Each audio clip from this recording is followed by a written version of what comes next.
Hello friends, welcome to back my own YouTube channel Prachand classes में आप सभी का स्वागत करता हूं। दोस्तों कैसे हैं? उम्मीद करता हूं आप सब बहुत अच्छे होंगे। तो दोस्तों हम आप लोग के बीच कक्षा 6 का एनसीईआरटी बुक लेकर आए हैं जो कि सिविल सर्विस में तैयारी करने में आपको बहुत ज़्यादा हेल्पफुल करेगा। तो हम कक्षा 6 का भूगोल स्टार्ट किए हैं जिसमें से एक चैप्टर हम लोग समाप्त कर चुके हैं। आज पाठ 2 अध्याय हम 2 स्टार्ट करने जा रहे हैं जिसका नाम ग्लोब, अक्षांश एवं देशांतर है। ठीक है दोस्तों, तो देर न करते हुए हमारे इस प्रचंड क्लासेस को आप लोग ज्वाइन करें और अपने सपना को साकार करें। तो दोस्तों देर न करते हुए हम अपना वीडियो स्टार्ट करने जा रहे हैं। तो दोस्तों देखते हैं आज हम लोग ग्लोब और अक्षांश एवं देशांतर रेखाएं पे। ठीक है, तो बोला जा रहा है कि पिछले अध्याय में आप पढ़ चुके हैं कि हमारी पृथ्वी गोलाकार नहीं है। वास्तव में हमने जब एक चैप्टर आपका क्लियर कर चुका है तो उसमें आप लोग जाकर देखेंगे, उसमें हम प्लेलिस्ट आप बना देंगे, आप लोग बारी बारी जाकर देख लेना। ठीक है, तो बोला जा रहा है पिछले अध्याय में, मतलब इसके पहले जो अध्याय में हम लोग पढ़ चुके हैं कि हमारी जो पृथ्वी है वो गोलाकार नहीं है। ठीक है, टोटल पूर्ण रूप से गोलाकार नहीं है। यह उत्तर एवं दक्षिणी ध्रुव पर थोड़ी चपटी तथा मध्य में उभरी हुई है। कहने का तात्पर्य यह है कि बोला जा रहा है आपका पृथ्वी है, इसमें एक उत्तरी ध्रुव होता है और एक क्या होता है, दक्षिणी ध्रुव होता है। तो ये बोला जा रहा है उत्तरी ध्रुव एवं दक्षिणी ध्रुव पर थोड़ी क्या होती है, चपटी होती है। चपटी का मतलब ऐसे चपटा रहता है जैसे आपका संतराकार होता है। ठीक है, और मध्य में थोड़ी क्या होती है, उभरी रहती है, मतलब उठा हुआ रहता है। ठीक है, क्या आप कल्पना कर सकते हैं कि यह कैसी दिखाई देती है? मतलब बोला जा रहा है कल्पना किया जाए कि यह पृथ्वी कैसी दिखाई देती है। इस संबंध में जानकारी प्राप्त करने के लिए आप अपनी कक्षा में सावधानी पूर्वक ग्लोब को देखिए। कहने का तात्पर्य होता है कि अगर पृथ्वी की जानकारी प्राप्त किया जाए, अगर पृथ्वी का भ्रमण किया जाए तो हमारे लिए यह कठिन कार्य होगा। अगर पृथ्वी पे इतने छोटे छोटे जीव जंतु हैं, साथ साथ अगर जानकारी प्राप्त किया जाए तो हमारे लिए कठिन कार्य होगा। इसको सरल बनाने के लिए पृथ्वी का एक प्रतिरूप बनाया गया जिसका नाम दिया गया ग्लोब। ठीक है दोस्तों, तो यही बोला जा रहा है कि आप अगर चर्चा देख सकते हैं तो आप ग्लोब देख सकते हैं जो आपके कक्षाओं में या फिर स्कूल के ऑफिस में रखा होता है। ठीक है दोस्तों, आगे देखिए। ग्लोब पृथ्वी का लघु रूप में एक वास्तविक प्रतिरूप होता है। हमने बताया कि जो आपका ग्लोब होता है वो पृथ्वी का क्या होता है, एक प्रतिरूप होता है, उसके जैसे दिखता है। ठीक, बोला जा रहा है ग्लोब विभिन्न आकार एवं प्रकार के हो सकते हैं। मतलब जो ग्लोब होता है उसका मतलब आकार भी अलग हो सकता है, उसका प्रकार भी अलग हो सकता है। ठीक है दोस्तों, बोला जा रहा है बड़े ग्लोब जो आसानी से एक स्थान से दूसरे स्थान नहीं ले जा सकते। मतलब जो ग्लोब होता है इससे एक स्थान से दूसरे स्थान तक आप आसानी से नहीं ले जा सकते हैं। ठीक है, जो ग्लोब होता है वो क्या होता है, हमारे लिए कहीं ले आना कहीं ले जाना वो हमारे लिए क्या होता है, कठिन कार्य होता है। जैसे मान लीजिए आप ले जा रहे हैं, हो सकता है कहीं टूट गया, फूट गया तो भी आपका ग्लोब क्या हो जाएगा, नष्ट हो जाएगा, ध्वस्त हो जाएगा। ठीक है, तो इस पर हम सही जानकारी प्राप्त नहीं कर सकते। ठीक है दोस्तों, आगे देखते हैं।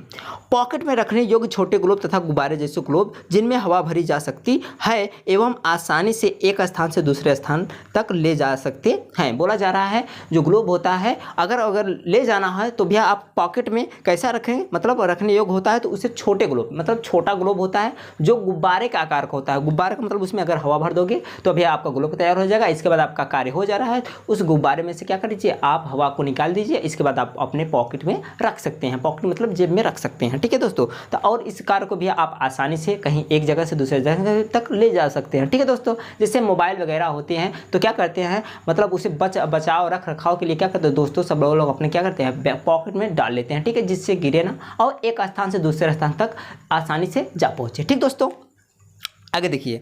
ग्लोब स्थिर नहीं होते हैं, मतलब जो ग्लोब होता है वो स्थिर नहीं होता है, उसका जो आपका अक्ष होता है वो स्थिर रहता है। लेकिन ग्लोब क्या होता है, धीरे धीरे आप घुमाएंगे तो क्या होता है, घूमता रहेगा, लेकिन ध्रुव नहीं घूमेगा बाबू। ऊपर वाला आपका उत्तरी ध्रुव होगा और नीचे वाला आपका दक्षिणी ध्रुव होगा। ठीक है दोस्तों, मेरे प्यारे रसगुल्लो आ जाओ, ज्वाइन कर लो, ये क्लास बढ़िया है आप लोगों के लिए। ठीक है, आ जाओ। इसे उसी प्रकार घुमाया जा सकता है जैसे कुम्हार का पहिया तथा लड्डू घूमता है। बोला जा रहा है कि जो ग्लोब होता है इसे ऐसे घुमाया जाता है कि अब ये मत कहो कि आपका जो अक्ष है अक्ष सहित घूमता नहीं। आपने कुम्हार का जो चकिया होता है देखे होंगे कि जो आपका धुरी होता है वो आपका क्या होता है, स्थिर रहता है, उसमें जो चाक होता है वो क्या होता है, घूमता रहता है। या तो फिर आप लोग देखे होंगे छोटे छोटे होंगे यार लट्टू होता है, जो लट्टू नचाते हैं तो क्या होता है, उसका जो कील होता है वो क्या होता है, टिका रहता है, बाकी ऊपर का पोर्शन क्या होता है, घूमता रहता है। तो वही बोला जा रहा है ऐसे हमारा पृथ्वी भी घूमता है। ठीक है दोस्तों, आगे देखिए, ग्लोब पर देशों, महाद्वीपों तथा महासागरों को उनके सही आकार में दिखाया जाता है। मतलब बोला जा रहा है जो ग्लोब होता है उसमें मतलब आपको मतलब पूर्ण रूप से देश या फिर महाद्वीप तथा महासागरों को उनके क्या होते हैं, सही आकार में दिखाया जाता है। सही मतलब प्रवृत्ति में दिखाई देता है कि हाँ यहाँ ये आपका महासागर है, यहाँ पे आपके द्वीप है, यहाँ पे आपके देश है। ठीक दोस्तों, आगे देखते हैं। पृथ्वी के समान किसी गोले पर किसी बिंदु की स्थिति का वर्णन करना कठिन है। मतलब कहा जा रहा है कि जो पृथ्वी है, पृथ्वी के समान किसी गोले पर, मतलब किसी गोले पर किसी बिंदु की स्थिति के मतलब उसका जो भैया स्थिर बिंदु है का वर्णन करना हमारे लिए क्या होगा, ये कठिन कार्य होगा। ठीक, आगे देखिए। अब प्रश्न यह उठता है कि इस पर किसी स्थान की स्थिति कैसे बताई जा सकती है। वास्तव में बात किया जा रहा है जो ग्लोब बनाया जाता है उस पर हम सही स्थिति कैसे जांच करें कि यह कौन सा देश है, कौन सा महाद्वीप है, कैसा सागर है, इसके लिए हम क्या करेंगे, आगे वर्णन करेंगे, चर्चा करेंगे। देखिए बोला जा रहा है इसके लिए हमें कुछ बिंदुओं एवं रेखाओं के संदर्भ की आवश्यकता होती है। मतलब हमें जानकारी प्राप्त करने के लिए कुछ क्या करना पड़ेगा, बिंदुओं या फिर रेखाओं को क्या करना पड़ेगा, संदर्भ मतलब उसके प्रति जानकारी प्राप्त करना होगा। ठीक दोस्तों, आगे देखिए। आप देखेंगे कि एक सुई ग्लोब में झुकी हुई अवस्था में स्थित होती है। जैसे बात किया जाए अब जो ग्लोब होता है, ग्लोब आपका होता है, देखिए ये आपका ऊपर वाला उत्तरी ध्रुव होता है और नीचे वाला आपका होता है क्या, उत्तरी ध्रुव, सॉरी ऊपर वाला आपका उत्तरी ध्रुव होता है और नीचे वाला क्या होता है, दक्षिणी ध्रुव होता है। ठीक है, तो वही बोला जा रहा है जो आपका भैया ग्लोब होता है, ग्लोब आपका इसमें एक धुरा होता है, धुरा जिसे बोलते हैं मतलब ध्रुव बोलते हैं। ठीक है, तो यही बोला जा रहा है एक सुई ग्लोब में झुकी हुई अवस्था में क्या होता है, स्थित होता है, जिसे क्या कहते हैं, अक्ष कहा जाता है। अक्ष का मतलब जैसे मतलब आपका ऐसे क्या होता है, हल्का झुका रहेगा और इसमें ग्लोब रहेगा, तो ये आपका ये क्या होता है, अक्ष होता है। ठीक है दोस्तों, आगे देखिए। ग्लोब पर वे दो बिंदु जिसे होकर सुई गुजरती है उसे उत्तरी तथा दक्षिणी ध्रुव कहा जाता है। मतलब कहा जा रहा है कि जो आपका मतलब ऊपरी वाला भाग होता है आपका उत्तरी ध्रुव होता है और जो निचला वाला भाग होता है आपका क्या होता है, दक्षिणी ध्रुव होता है, और इसी के बीच आपका क्या होता है, ग्लोब होता है। ठीक है दोस्तों, तो ये बोला जा रहा है ये जो ग्लोब होता है क्या मतलब ये एक सुई प्रकार क्या होता है, एक ऊपर होता है एक नीचे, मतलब ऐसे बीचों बीच क्या होता है, डाला रहता है उसमें। ठीक, ग्लोब को इस सुई के चारों ओर पृथ्वी की भांति पश्चिम से पूर्व की ओर घुमाया जा सकता है। बोला जा रहा है जो ग्लोब होता है, ग्लोब का मतलब गोला वाला भाग होता है, उसे किस तरफ से घुमाया जाएगा, उसके चारों ओर, किस तरफ से भैया, पृथ्वी की भांति पश्चिम से पूर्व, पश्चिम आपका क्या होता है, मतलब पश्चिम से पूर्व को और क्या हो जाएगा, ग्लोब को घुमाया जाएगा। ठीक है भैया, हाँ, लेकिन याद रखें इन दोनों में एक अंतर है, किसमें, ग्लोब और पृथ्वी में। ठीक है भैया, ग्लोब और पृथ्वी में एक अंतर है। देखिए क्या है, पृथ्वी पर वास्तव में ऐसी कोई सुई नहीं होती है, मतलब ये आपका दर्शाया गया है ग्लोब पे, ग्लोब में आपका जो ध्रुव होता है सुई है, ये मतलब ग्लोब पे दर्शाया गया है, बट आपका बात किया जाए जो पृथ्वी है ऐसी कोई भी उसमें सुई नहीं है। ठीक है, यह अपने अक्ष पर चारों ओर घूमती है जो एक काल्पनिक रेखा है। मतलब बोला जाए जो आपके पृथ्वी है, ग्लोब की बात नहीं किया जा रहा है, तो ग्लोब में क्या होता है, ध्रुव होता है, लेकिन जो पृथ्वी है उसमें क्या होता है भैया, वो अपने अक्ष के चारों ओर क्या होते हैं, पृथ्वी घूमती रहती है, उसमें ध्रुव पाया नहीं जाता है। ये तो ग्लोब में ध्रुव पाया जाता है। ठीक है, जो सुई के आकार का होता है। ठीक, एक अन्य काल्पनिक रेखा भी ग्लोब के दो बराबर भागों में बांटती है। मतलब बोला जाए एक अन्य जो आपका जैसे आपका वृत्त मतलब आपका पृथ्वी हुआ, जैसे देखिए दोस्तों पृथ्वी हुआ, जैसे मान लीजिए है हमारा क्या है, आपका भैया पृथ्वी है। ठीक है दोस्तों, और इसे मतलब बोला जा रहा है बराबर दो हिस्सों में बांटना, इसे मतलब बराबर दो हिस्सों में बांटने वाली एक काल्पनिक रेखा होता है जिसे बोलते हैं विषुवत रेखा। क्या बोलते हैं दोस्तों, विषुवत रेखा, इसे क्या बोलते हैं भैया, विषुवत रेखा दोस्तों। ठीक है, तो वही बोला जा रहा है कि एक अन्य काल्पनिक रेखा भी ग्लोब को दो बराबर भागों में बांटती है, इससे क्या कहा जाता है भैया, विषुवत वृत्त या विषुवत रेखा भी कहा जाता है। ठीक, पृथ्वी के उत्तर में स्थित आधे भाग को उत्तरी गोलार्ध तथा दक्षिण वाले आधे भाग को दक्षिणी गोलार्ध कहा जाता है। मतलब जो ये आपका विषुवत रेखा पृथ्वी को दो बराबर हिस्सों में बांट रही है, ये ऊपरी वाला जो भाग होता है, ऊपरी वाला भाग, ये आपका ऊपरी वाला भाग होता है उत्तरी गोलार्ध, उत्तरी गोलार्ध,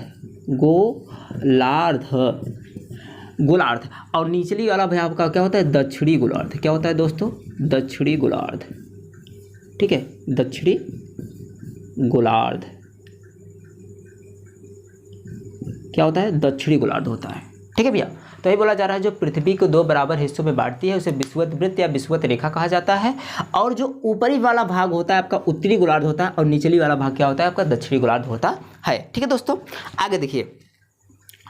ये दोनों बराबर के आधे भाग होते हैं। मतलब अब यह जो आपका पृथ्वी होता है, मतलब ये विषुवत रेखा भी मतलब क्या करता है, पृथ्वी को दो बराबर हिस्सों में बांटता है। जो ऊपरी वाला भाग उत्तरी गोलार्ध होता है और निचले वाला भाग क्या होता है, दक्षिणी गोलार्ध होता है। दोनों क्या होते हैं, आपस में बराबर होते हैं अर्धवृत्त की तरह। ठीक, इस प्रकार विषुवत वृत्त पृथ्वी पर एक काल्पनिक वृत्त बनाती है। ठीक है भैया, जो आपका मतलब बोला जा रहा है कि ये जो आपका ये पृथ्वी है और जो विषुवत होता है आपका क्या बनाती है, एक काल्पनिक वृत्त बनाती है। ठीक है, वृत्त बनाता है। ठीक, एवं यह पृथ्वी पर विभिन्न स्थानों की स्थिति बताने का सबसे महत्वपूर्ण संदर्भ बिंदु है। मतलब जो आपका विषुवत बिंदु है, विषुवत रेखा है या विषुवत वृत्त है, यह पृथ्वी पर विभिन्न स्थानों की स्थिति बताने का क्या करता है, सबसे महत्वपूर्ण भूमिका निभाता है। विषुवत वृत्त से ध्रुवों तथा स्थित सभी समांतर वृत्तों को अक्षांश या समांतर रेखा भी कहा जाता है। मतलब बोला जा रहा है इसके विपरीत जो मतलब बनाया गया होता है विषुवत रेखा, वही बोला जा रहा है विषुवत वृत्त से ध्रुवों तक। विषुवत वृत्त से मतलब यहाँ से लेकर ऐसे ध्रुव तक, ध्रुव आपका ऐसे होता है।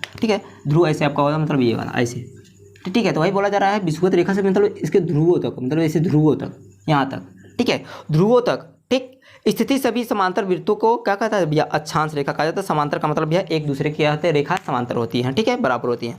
अक्षांश को अंश में मापा जाता है। जो आपका अक्षांश होता है उसे किसे मापा जाता है भैया, अंश में मापा जाता है। जैसे भैया ध्यान दीजिए, जैसे किलो को भैया जैसे कोई अगर चीनी वगैरह होता है किससे नापते हैं भैया, किलो से नापते हैं। दूध वगैरह फिर लिक्विड वगैरह होता है तो उसे क्या भैया, लीटर से नापते हैं। तो ऐसे भैया ध्यान दो, अक्षांश को किससे मापा जाता है भैया, अंश में मापा जाता है। ठीक, विषुवत वृत्त शून्य अंश अक्षांश को दर्शाता है। जो आपका विषुवत वृत्त होता है वह किसको दर्शाता है भैया, शून्य अक्षांश को दर्शाता है। शून्य अक्षांश को दर्शाता है। चूंकि विषुवत वृत्त से दोनों तरफ ध्रुवों के बीच की दूरी पृथ्वी के चारों ओर के वृत्त का 1/4 है। मतलब कहने का तात्पर्य है कि जो विषुवत वृत्त से दोनों तरफ ध्रुवों के, मतलब ये आपका उत्तरी ध्रुव और एक आपका दक्षिणी ध्रुव। ठीक है, ध्रुवों, ठीक, ध्रुवों के बीच की दूरी पृथ्वी के चारों ओर, मतलब पृथ्वी के चारों ओर। ठीक है, पृथ्वी के चारों ओर के वृत्त एक क्या होते हैं भैया, चौथाई है। अतः इसका माप होगा 360 अंश का 1/4, यानी भैया 90 अंश। क्या होता है, 90 अंश। अगर बात किया जाए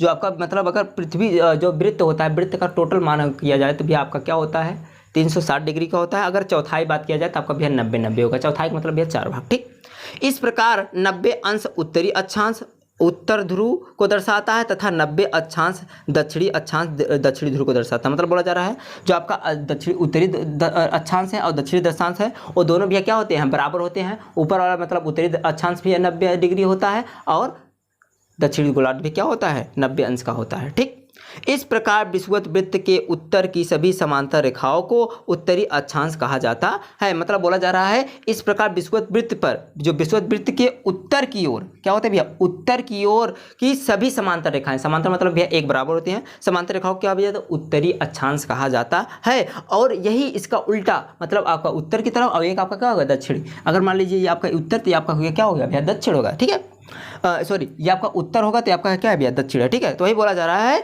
कि इस प्रकार विषुवत वृत्त के उत्तर की सभी समांतर रेखाएं, मतलब उत्तर की सभी समांतर रेखाएं क्या होती है भैया, उत्तरी अक्षांश कहा जाता है। और वही उसके विपरीत विषुवत वृत्त के क्या भैया, दक्षिण, विषुवत वृत्त के दक्षिण स्थित सभी समांतर रेखाएं, मतलब एक दूसरे के समांतर रेखाएं क्या कहेंगे भैया, दक्षिणी अक्षांश कहा जाएगा। उत्तरी वाला भैया मतलब उत्तरी अक्षांश और नीचे मतलब दक्षिण वाला दक्षिणी अक्षांश। ठीक, आगे देखिए, इसलिए प्रत्येक अक्षांश के मान के साथ उसकी दिशा यानी उत्तर या दक्षिण को भी लिखा जाता है। मतलब बोला जा रहा है इसलिए प्रत्येक अक्षांश के मान के मतलब जानने के लिए उसकी दिशा मतलब उसका दिशा यानी भैया उत्तर में है तो भैया उत्तर, दक्षिण में तो दक्षिण। ठीक है, को क्या लिखा जाता है। सामान्यतः इसमें उत्तरी या दक्षिणी अक्षांश से व्यक्त किया जाता है। मतलब बोला जा रहा है कि इसे मतलब उत्तरी अक्षांश और नीचे वाला को दक्षिणी अक्षांश क्या किया जाता है, व्यक्त किया जाता है, निरूपित किया जाता है। ठीक है, आगे देखिए, उदाहरण के लिए महाराष्ट्र में चंद्रपुर एवं ब्राज़ील, दक्षिणी अमेरिका में बेलो होरिजेटो दोनों एक ही अक्षांश 20 अंश पर स्थित है। मतलब बोला जा रहा है कि जो आपका महाराष्ट्र में